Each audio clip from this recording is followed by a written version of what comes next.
కర్రెగుట్టల్లో high tension నెలకొంది. మావోయిస్టుల target గా భద్రతా బలగాలు కుమ్మింగ్ చేపడుతున్నాయి. 6 రోజులుగా వస్తున్నా కూడా ఇంకా కర్రెగుట్టల్ని వదలడం లేదు. ప్రతి ఒక్క అడుగడుగున అన్వేషిస్తూ జరడపడుతున్నారు బలగాలు. నావిక్ జీపీఎస్ డ్రోన్ల సాయంతో కర్రెగుట్ట మొత్తాన్ని కూడా జల్లడపడుతున్నారు. అక్కడ ఆపరేషన్ పెద్ద ఎత్తున కొనసాగుతోంది. భారీగా మందు పాత్రలను నిర్వీర్యం చేస్తున్నారు సాయుధ బలగాలు. ఇక కర్రెగుట్టలో భారీగా మావోయిల బంకర్లను గుర్తించారు.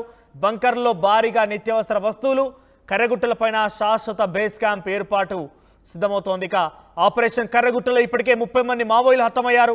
ఇక మావోయిస్టుల ఏరివేత లక్ష్యంగా ఈ ఆపరేషన్ కొనసాగుతోంది. ఇక్కడ మీరు చూస్తున్నారు ఆర్టీవీ స్క్రీన్ పైన ఆ డ్రోన్ల సహాయంతో అక్కడ ఎవరు ఉన్నారనేది అన్వేషిస్తున్నారు.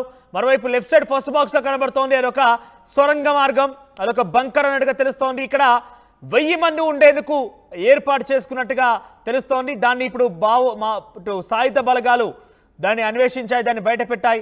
ప్రస్తుతం అక్కడ నిత్యావసర వస్తువులు కూడా దొరికాయట. ఛత్తీస్గఢ్, మహారాష్ట్ర, తెలంగాణ 3 జిల్లాల్లో విస్తరించినటువంటి కర్రెగుట్టల్లో 380 కిలోమీటర్లు, సుమారుగా 300 కిలోమీటర్ల దూరం ఉన్నటువంటి ఈ యొక్క కర్రెగుట్టలను అణువణువు అన్వేషిస్తున్నారు.